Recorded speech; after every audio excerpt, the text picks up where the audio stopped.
the UFC is a global phenomenon. It's right up there with the NBA and NFL. But guys, it really wasn't like this all the time before the early 2000s. That's right, it's only been 20-ish years since MMA became a permanent part of culture, and we have one guy to thank for it, Dana White. The man revolutionized the sport, but as central as he is, you can bet he's not free from controversy. Let's dive in. First up, the origins of the UFC. A lot of fans don't know this, but the UFC existed long before he got involved. Almost a whole decade went by before the company was acquired by White and the Fertitas. The goal of the company, when it was founded in 1993, was to find the one ultimate fighting champion. Yeah, that doesn't sound a lot like what we know about the UFC now. We mean there are so many different weight classes, with one man standing at the top of each one. That's right, the UFC of today is highly structured and is nowhere as arbitrary a system as the original version. Honestly, the original UFC was a mess. They had nowhere near the resources, technology, or talent needed to bring MMA into the mainstream, and so it makes sense that around 2001, almost a decade after the company's creation, things weren't looking so good. Yep, the owners were in financial trouble, and the UFC was failing as a business. It was no joke, guys. The situation was so bad, the then owners of the UFC sold everything and stripped the company down completely to avoid bankruptcy. They sold the octagons, released most of the fighters, got rid of the locations, and all their DVD and video game rights were given to Lionsgate. Fortunately, that's where Dana White and his partners, the Fertitas, came in. Next up, Dana takes over. When the original UFC was struggling to make things happen, Dana was going through problems in his personal life, but the guy had a love for fighting that never died. He owned multiple gyms where he taught boxing, and eventually, with his friends Frank and Lorenzo Fertitta, he discovered Brazilian Jiu-Jitsu. The three used to train together, but everything changed when Dana invited an old acquaintance of his, John Lewis, to train with them. John was an MMA guy, but he was the reason White fell in love with BJJ. The guy was also an active UFC fighter, and he introduced him to a lot of active fighters from the time, including the legendary Tito Ortiz.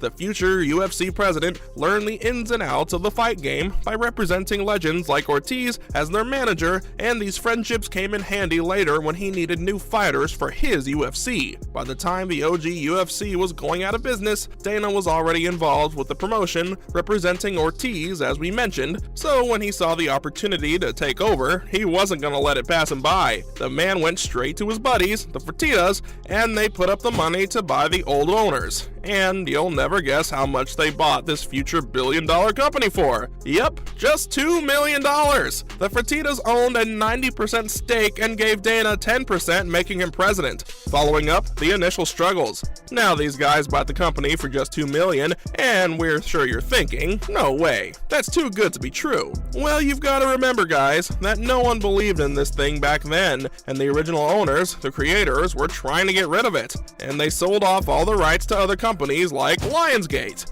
Even though they bought it for just $2 million, all they bought was a rickety old octagon and the trademark to the name UFC. And just by the way, the trademark really wasn't that strong at all at this point. Yeah, it wasn't a pretty situation for Dana and the Fertitas, but they went to work. They bought all the rights back from Lionsgate, once again, for just $2 million.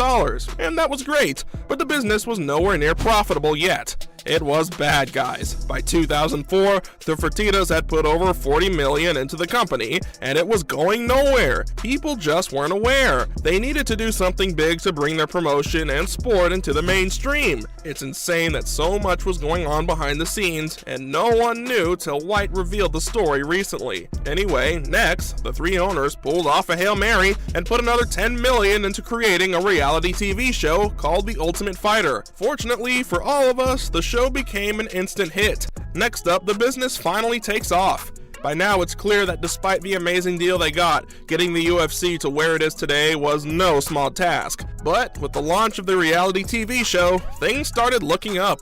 And the grand finale was a UFC main event, where the two finalists from the show would face off in front of a live audience. Honestly, it was genius. A few successful years later, the UFC is now partnered with ESPN, has merchandise and video games, and sells out massive arenas. It's not surprising the Fertittas were able to sell their share for a whopping $4 billion.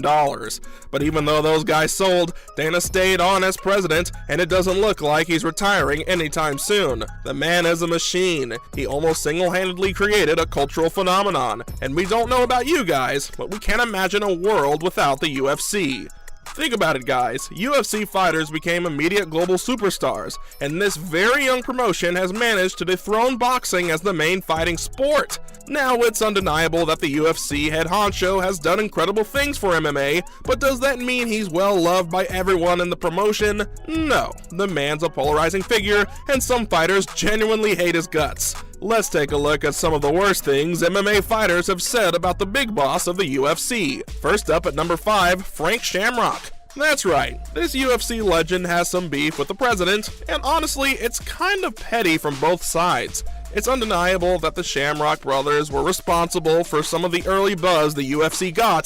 The guys aren't legends for no reason. They were killing machines, and we knew we could always expect a good show whenever Frank was involved. Given all of that, you'd be surprised to know that Dana refused to induct the guy into the UFC Hall of Fame. Yeah, we get that you don't like him, but that's petty for sure. You can probably guess the guy wasn't happy about this, and he went on to attack White's character, calling him a total douchebag and a colossal bully. Honestly, if you think all of this is petty, wait till you hear the next part.